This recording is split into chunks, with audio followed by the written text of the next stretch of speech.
Welcome to my Self-Care Shit, the podcast, where we talk about what true self-care looks and feels like. I'm your host, Kathy Love, two-time TEDx speaker, author, and self-care coach. Each week, we'll have honest conversations on how to create the peace and stability we crave in our lives. My guest today is Heather Vickery. She's a global leader and transformational success coach who helps people leverage their fears into intentional bravery. A celebrated public speaker, Heather inspires audiences and supports others with the tools they need to like and trust themselves.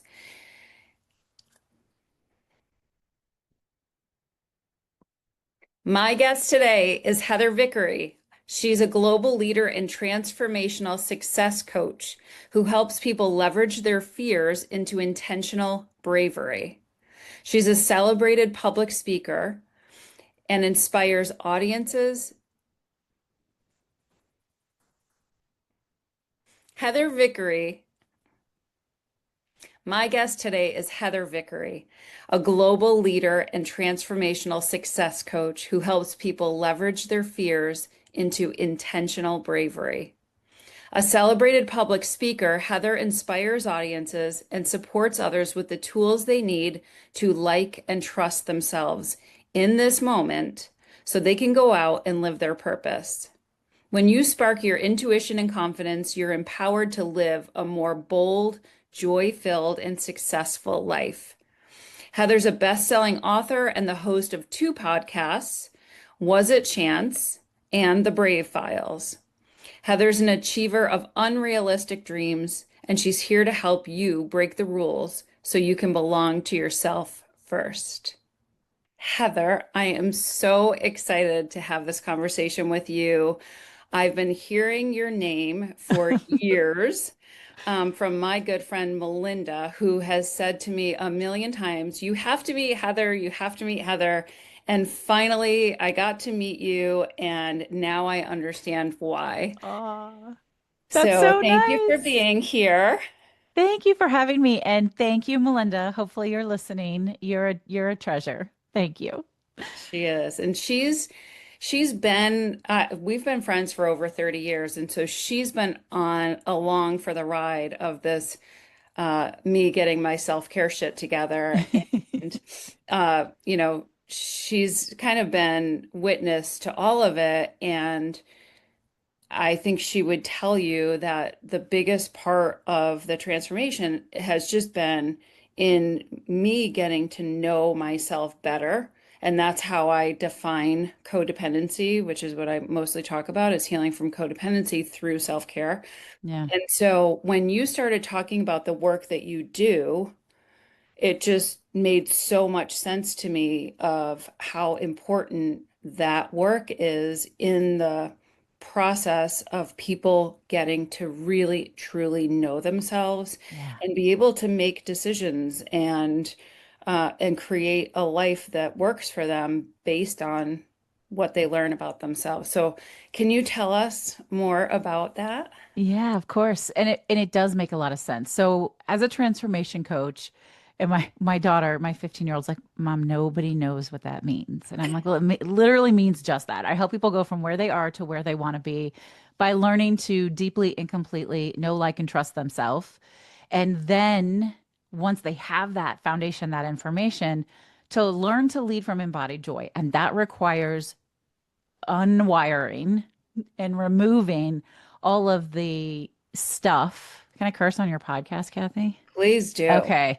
All of this shit that has been placed on you by society, by family, if you're talking codependency, by whoever you've been codependent with for years, things that we have come to believe are part of us. And then we do this work. I do this work with people to go, oh, that's not me. That's not actually who I am. That's not who I want to be. I don't want that anymore. So I use the particular tools and resources I use to help people do that are human design. That's how we learn to know, like, and trust ourselves. I love human design. And then I'm an NLP specialist. So subconscious reprogramming to get rid of all the bullshit that's not yours so that you can live into your highest self, actually enjoy your life, even when things don't go well. And we know right now there's just a lot of, global trauma, and we're all experiencing all of these really hard, stressful things. And Lots of things can be true at once. So that can be true, and you can still find joy moments, and you can still lead with that joy, and you can still seek pleasure and peace and rest and self-care, and all of those things, they do not exclude one another. I love that phrase when you said embodied joy, Yeah. because to me that embodied makes it just, I can just picture being filled with joy, and to get to the point where you know what actually brings you joy is such a beautiful place, because we we find that we can always see and find joy in the smallest things, Yeah. and so that it can fill us, it can be there all the time for us. I love Yeah. that. And So it could be little things or big things, which we kind of have to train yeah. ourselves for, right? Obviously, big joy is easy to discover, but I never not wander at a butterfly. When a butterfly flitters past me, I stop whatever I'm doing and I will watch it and I kind of giggle because I'm like, holy shit, this is so cool. Like this moment is for me to enjoy, and you can create it.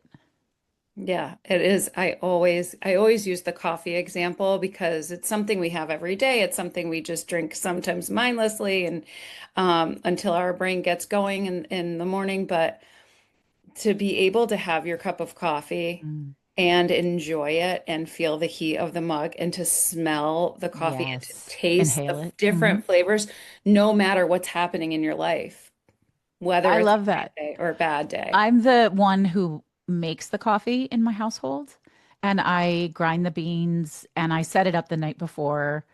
But when I'm doing it, no matter what time I'm doing it, I scoop and I sniff it and I inhale it. And I'm like, that's delightful, right? And then I get it ready. So even before you've had the cup in your hand and it's hot, like finding those little joy moments are so special. And they add up. It's not they sound frivolous, but I want to be really Yes. clear from a Right. parasympathetic nervous system and from a neurological system, joy begets joy.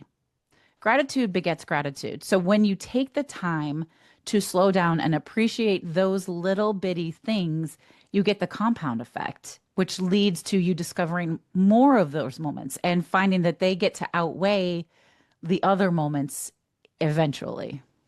I love the compound effect. Me too. So you mentioned two things. You mentioned human design and NLP. Yep. And I would, I have a lot of questions for both, but is it possible for you to separate them first? Yeah. And can we spend a little bit of time with the human design part first? Can you Yes. tell us more about that and how you figure out your human design and what it means? Absolutely. So, human design is a modern scientific self discovery system that's based on several different ancient sciences and philosophies: the Chinese I Ching, Kabbalah, Buddhism, quantum physics, the chakra system, and astrology. Because all you need to pull your chart is your birth date, time, and location, everyone immediately defaults to the astrology component, but it is so much more than that. It is not like reading your horoscope, I promise. And unlike other personality tests, Myers-Briggs or Enneagram, where you self-select your answers, and I love those. I think they're fun. I've done them all. But the way I answer them now at 50 was different than the way I answered them at 30 or 20. So that can change. Your human design doesn't change ever. And it's only here for expansion. It's to give you knowledge so that you can live into how you're designed to be in the world, experience the world, what your karmic gifts are. There's nothing to change or fix. You can't do anything differently. And so if you're listening and you do not know what your human design is, I have a free human design chart you can pull on my website. Go to vickeryandco.com, and then when you hit the drop down screen, you pick human design, you'll find it. It's right there. Hold on. I get You really also worked have up. a video in there that, There is a video. Yeah. yeah, that's really great, that describes it and lets you know what your results mean. Because I just did after we spoke the Did you last time, do? I went I in love and I that. did it. Yeah, so I did the download, and I was a little bit confused by all of these symbols and numbers and all, but your video was great at explaining. So maybe Oh, you could good. tell us Yeah. a little bit about Sure. that Thank part you. too. Yeah. So that's what I do when I do. So the the reading, if you decide to pull the chart, it's yours, it's free. And you can either then book a reading with me if you want to know more, or you can go off on your own into the land of the internet. But it can be overwhelming. So there's the body chart in the middle. And inside that are all of these weird shapes, and those are called centers. And inside each of those centers, there are numbers, those are gates. All of these things, whether they are colored in or highlighted, tell me, as the human design expert and reader, something about you. There are 5 types of in human design in general: a generator, a manifester, manifesting generator, projector, and reflector. And a very, very, very, oh, because this we could, I spent 3 years studying this and I'm still learning things. So in the time we have together, like there's a ton of information, but on the very like high level, a manifester is somebody who is an inventor. They create things that no one's ever thought of. They have closed and repelling auras because they're here to inform. They're here to give information out that people need to know and then walk away and not worry about what folks do with that information. Who they're giving it to are generators and manifesting generators. And if memory serves, you are a manifesting generator, right? Correct. Mm-hmm. Okay. So you guys have these defined sacrals, this intuitive hell yes or fuck no. You know what is for you all the time, and you know what is not for you all the time. Even if that's not your authority, even if you have an emotional authority. Do you know if you have I an have emotional authority? emotional. Okay. Yeah. So people ask about that a lot. Like, how do I balance that? So a generator gets shit done. They're here to respond. A pure generator, they're going to say, oh, I see that. I can fix that. I can do that. I can build that. I'm going to take that and I'm going to run with it.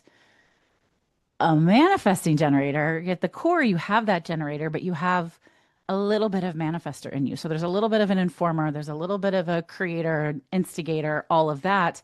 And the difference between the two is that a generator is going to finish everything they start, which is why it's so important to make sure that you're only starting the yeses and not the nos.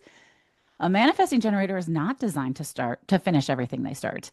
You are designed to try all sorts of new things when you feel a yes call towards it. Yeah, I'm going to try that. I'm going to see what happens there. I'm going to dip my toe in there. And when it no longer serves you, when you no longer need that thing, shed it, delegate it, stop it, change it, whatever that looks like. And I know you and I talked about this, but some of the baggage that comes with that for a manifesting generator is why are you always quitting things? Why don't you ever stick to anything? How come you are always starting something new, right? And it's because you're supposed to, which is exciting because society tells you you're super fucked up for doing that Right. all the It's a time. total shift in understanding myself Yes, and being able to appreciate that I've had all of these different experiences because I've tried them, gotten into them, and then moved on into something else. 100%. It's such a gift.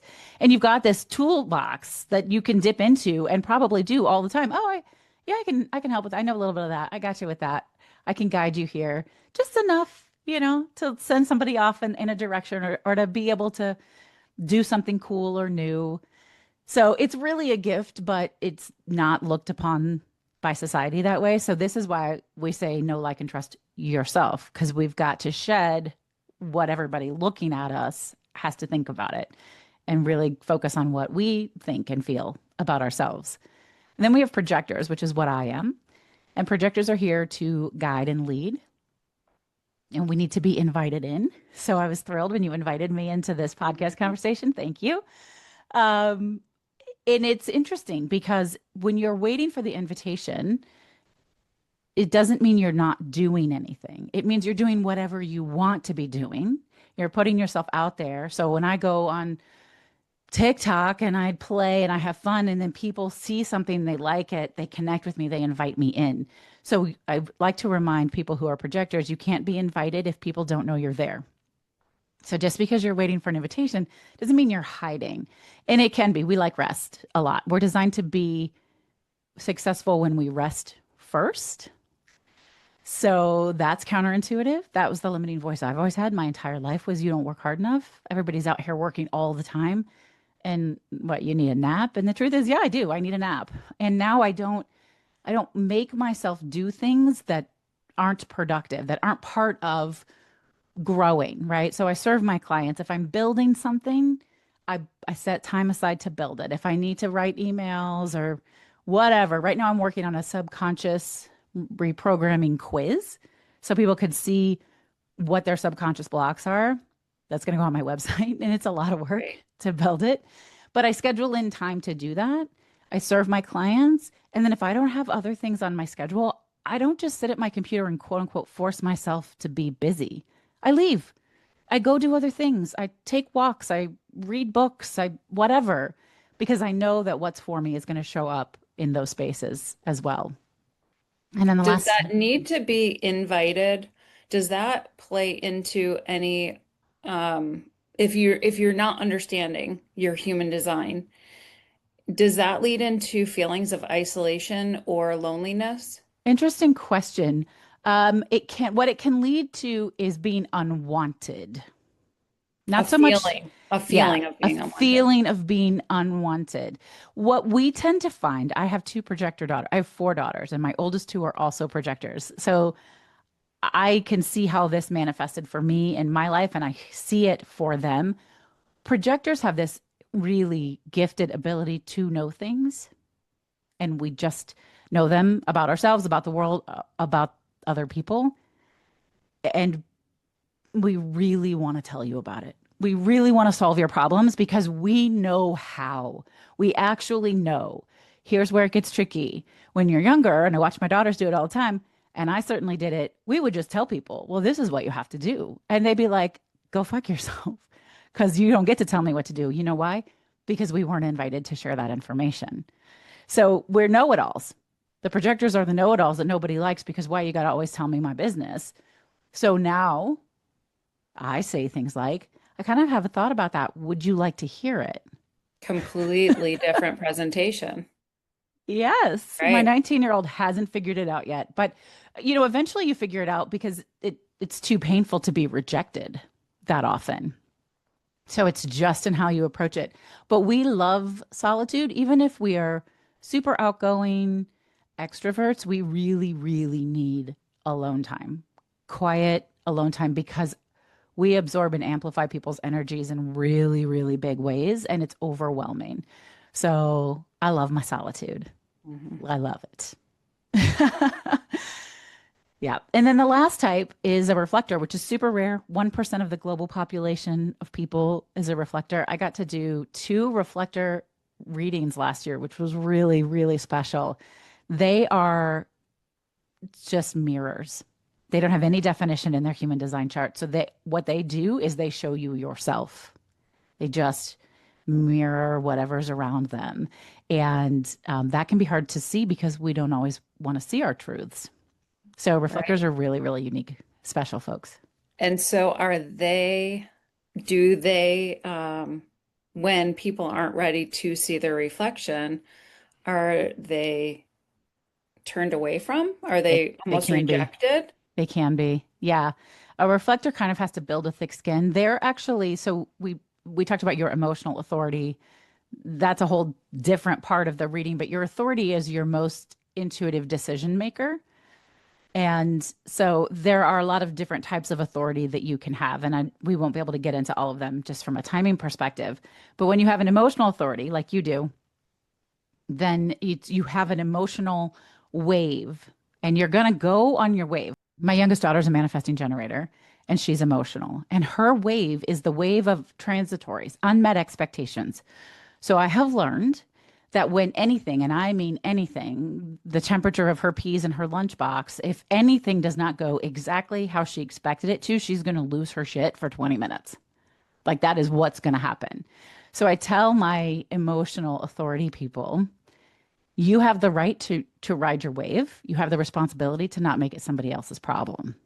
So I let her go and have her fit and she will come back and have a plan. But I also do my best to manage her expectations. So here's what I think is going to happen. It might not go down like that. Like I'm going to do my best to make sure your peas are exactly the right temperature, but sometimes they get mushy in your lunchbox, like whatever, right? This silly, we're talking about peas, but Right. whatever it is, I do my best to give her as much information as possible. Now, as an adult, that needs to be her responsibility to gather as much information as possible so that you can be prepared for any outcome.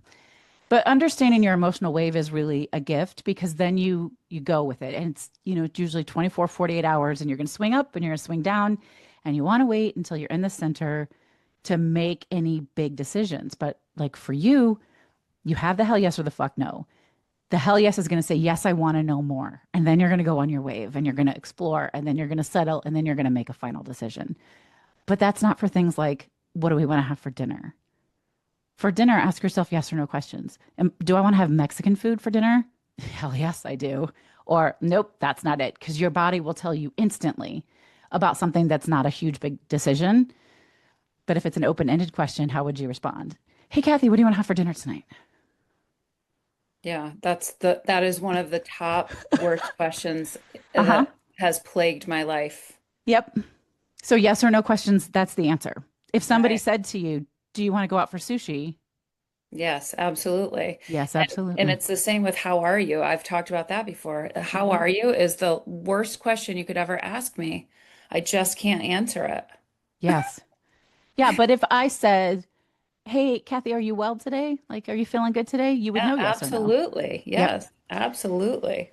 So you So, talked direct about this question. with your daughter, Yes, and you said that it never changes. So how young can you start to look at this and get information about yourself immediately. I'm thinking so about your we could do beautiful that as 2-month-old. parents? Yes, it's such a gift for parents. So think about it when you were growing up. If somebody had said to you, "Yeah, Kathy, just try it. Just play with it, see what happens. And when you don't want it anymore, it's okay to change your mind."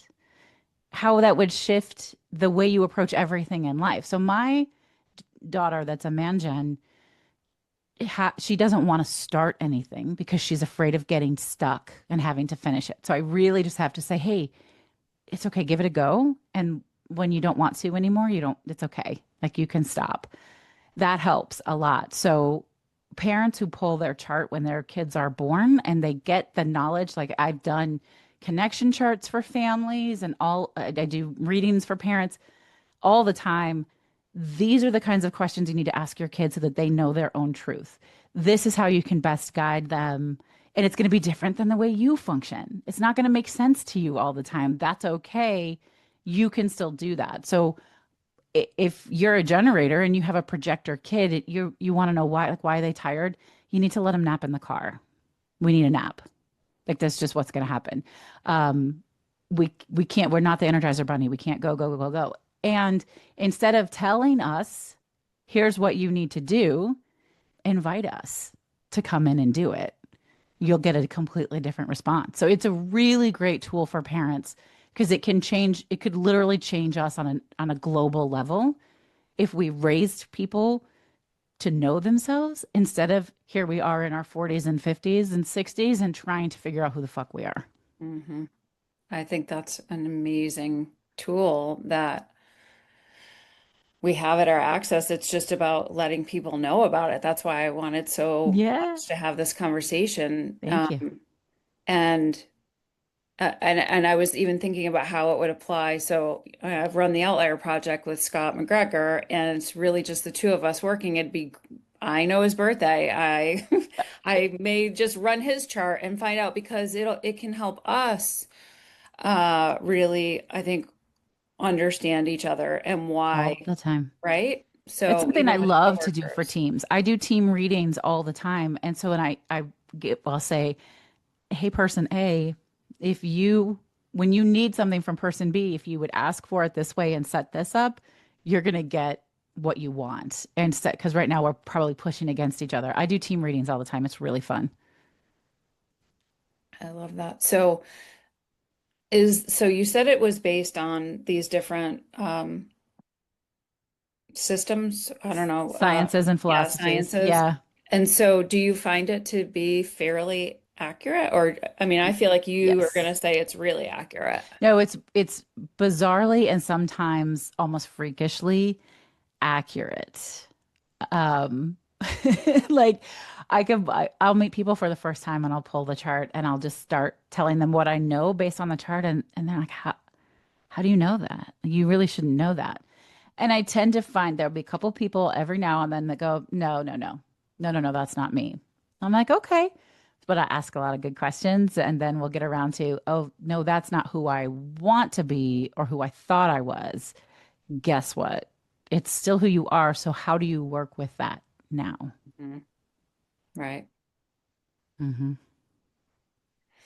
Very, very interesting. I hope everyone goes on Me and pulls too. their chart. I think it's I loved reading through mine. So okay, and so then so can you start us with the basics of an NLP and what it means? And does it connect with human design? Is it completely separate? Can you just give us Great some question. information on that? Sure. So NLP is neuro linguistic programming, and it is understanding your conscious and subconscious mind. So if you think of an iceberg, the part of it that you can see above the water, imagine this is your mind. The part you can see above the water is your conscious mind, the things you are consciously aware of. And everything else, 95% is subconscious. It's programming, it's underneath. It's why you can, we've done so much of this work and we can be like, oh, money's just energy. It's totally fine. And yet you can't ever quite make enough money to get above board. Because your subconscious programming is running the show and it's sabotaging you. And that's just one example, but it's one that comes up a lot.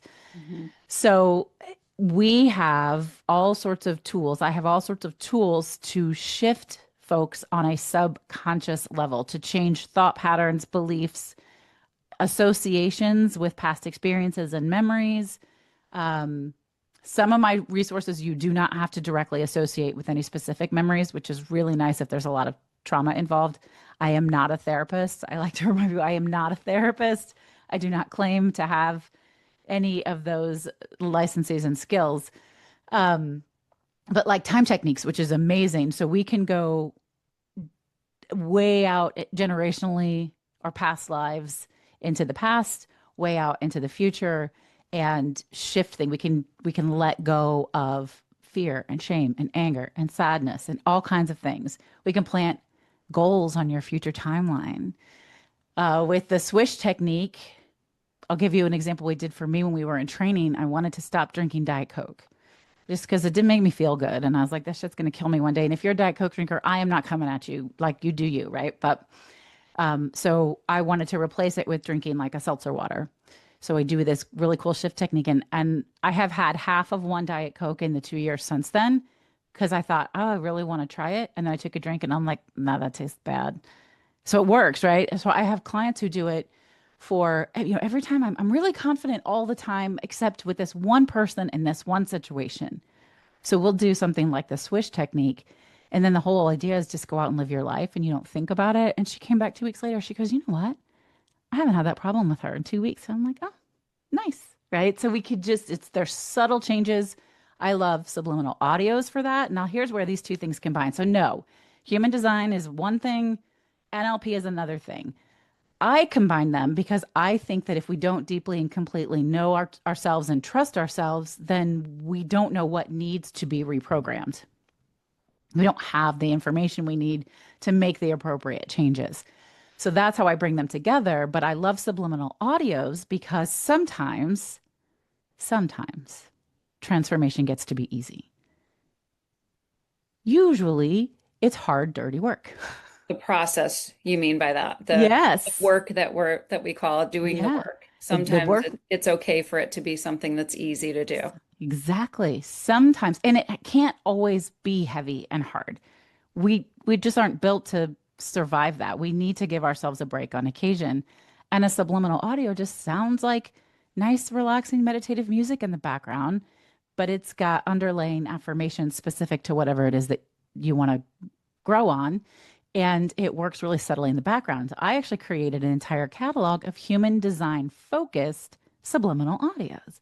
So that's how I've pulled them together, which is really, really fun. And you could get your type, your strategy, your authority, your profile lines. We didn't even talk about that, but profile lines are so cool. And your best environment, or all 9 centers, whether they're open or defined or undefined. So that's a really fun resource. I listen to my human design subliminal audios every day, depending on like what I want to click into that day. Do I want to trust myself more? Do I want to give myself a bigger break? Do I need more self-love or worthiness? Do I need a little motivation? And I'll pull a different element on my chart to listen to for subliminal audios. And when you said that, you had a big smile on your face because you can just see how much you see this as fun, right? Yes. You see this Yeah.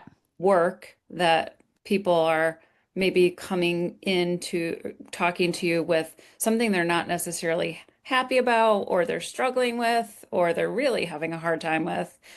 And yet you're looking at it like, okay, this is fun. Oh, it's so fun because it works, Kathy, and because when people realize when you relax enough to play and explore and try. And I never promise any specific results or outcomes because A, I wouldn't even know what yours exactly are going to be. Even if you come in with a goal, everybody's process is different. And what you're going to get out of something is different than somebody else does. But at some point, if people sort of surrender into the work and are willing to explore and play and try new things, I guarantee at some point you'll go, oh my gosh, it's different. I'm different. I feel better. And that Okay. I think is the most fun part, to be able to Yes. see the difference, to see you on both Yes. sides. Yeah, I say the same thing, that it's fun and it doesn't take, a lot of the people that I talk to or coach are in their 40s, 50s, 60s, 70s and Hmm. feel like this is the way they've been their whole life, and that there's not enough time or hope for them to ever change anything about themselves. And yet, do I'm assuming again that you find that it doesn't take nearly the amount of time to heal and to change these things as it did to be programmed with them. That's correct. Yes. Just because it took you a lifetime to get to a point where you want to make change does not mean it will take you a lifetime to change. And it isn't overnight usually. NLP work can be very, very quick, but it isn't that you're like instantly better. You might feel, and I get this comment from people with things like the subliminals, you might feel lighter. You might feel a little bit more clear or more creative or a little more calm, and that can be very quick. But to have a full-bodied aware transformation, it does take a minute, but it doesn't take a lifetime. Yeah, and we have a lifetime ahead of us. Once we Yes. learn these things, we get to use them over and over. It's like a little bit of an investment into the Yeah. next 10, 20, 30 years that we've got. Big time. And I mean, my mom she just turned 72 and we're still dealing with, past experiences that she said she stays up at night and hates herself for. And I Hmm. said, does it make anything better when you do that? She said, well, no, I don't think so. So I'm like, if, it's harder when it's your parent or someone you're close to, but I'm like, I think, I can help you, or I know somebody who could help you. You don't have to hold on to those things. Right. You can work your way through them. I work with people on what call taking radical responsibility for themselves. Love that. So if something feels shitty, what can you do about it? And we have to be really honest about what's beyond our control, what we have, no say in, but it gives us information. So given this information, who do I want to be? How do I want to behave? What action do I want to take? What do I want to be true for me? And then to intentionally step into those things. And we use human design to help us understand ourselves to do that, and subconscious reprogramming to figure out what we need to let go of and what we want to release. But it's all about awareness and taking radical responsibility for yourself. For sure. And awareness. I mean, that's the whole reason of doing this podcast, is bringing Hmm. awareness to these different tools, because some people will listen to you and they'll say, this, I need to do this tomorrow or right now. And then for some people it may not hit them the same way, but maybe in 6 months they'll hear it again. And so I just think that there are as many ways toward healing as there are people and individuals, and we just have to keep looking and listening until we find the one that sounds like it's right for us Yes. and try it. And if Yeah, it is great, and if it's not, then we try the next thing. But it's not that's right. giving up on ourselves, really. It's Yep. knowing that it's possible one way or the other, that this healing is possible.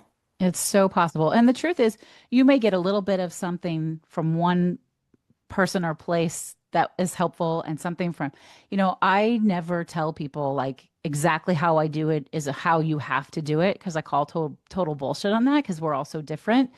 Take what you want and ditch what you don't want and play and explore. And it might work. It's just what you said. It might work and it might not, but just keep exploring and playing. And yes, that's it. Just don't give up on yourself. Right. Um, which is what we've been doing up until this point, right? Until we decide, oh, I don't want this anymore. We had been just accepting the unacceptable. And then all of a sudden one day we're like, oh, I'm not going to do that anymore. Right. And it creates that curiosity. Okay, so if I don't, then how am I going to make some changes? And investing 20 minutes to listen to a podcast or pulling a book or out or calling a coach or taking a yoga class. Hmm. Again, I just started golf lessons. It's very meditative. There you go. It brings me in touch with my body and the nature. And, there are just limitless ways. So, is there anything else that So fun. you want to share with us before we go? Or I mean, I think we could talk forever and ever. that is for sure. And there's so much we didn't even get to, but I would say um, that it's safe, decide, listeners, that it's safe for you to explore possibilities of ways to connect with your body, to connect with your truth, and just try new things instead of assuming that won't work for me. Just see what happens if you try it. Whatever showed up in your mind when I said that, that's the thing I'm talking about. I love that because it's an instant hit, right? Hmm. Even if it comes and then we immediately squash it, it That's was what it was. there. It Yes, was it there was. for a split second. So we It have was to listen there. to it. And Yeah. then how would you like people to get in touch with you or find out more about what you do and things like that? Absolutely. So my website is vickeryandco.com, but if you go to vickeryandco.com/social, there's some quick links. You can find my social media. You can find my podcast, Was It Chance? You can book a call with me, all that good stuff. So vickeryandco.com/social will give you some quick, easy access. I do a live show every Thursday at 12 p.m. Central. It's live on where is it live? YouTube? Instagram. Nope, I'm not on Instagram. YouTube, TikTok, LinkedIn, and Substack. That's where it is. I Sorry, saw that today. Awesome. and I do open office hours every Tuesday at 12 p.m. Central. So if you want to know more, you want to get to know me, you want to ask questions, you can find those links in my bio as well and come hang out. I'm super easy to find. I try to give away as much content as possible. And then if you decide it's for you and you'd like to do some of this deep personal work, it would be a pleasure. And pull your human design chart. Yes, for sure. Everybody go do that right away. Well, I am so thankful to Melinda for the Me introduction to too. you. I am so thankful that we actually connected and that you would come on and share all of this with everyone here who is just getting their self-care shit together. So thank you so much, Heather. Thank you so much for having me. What a blast. Great job making time for yourself today.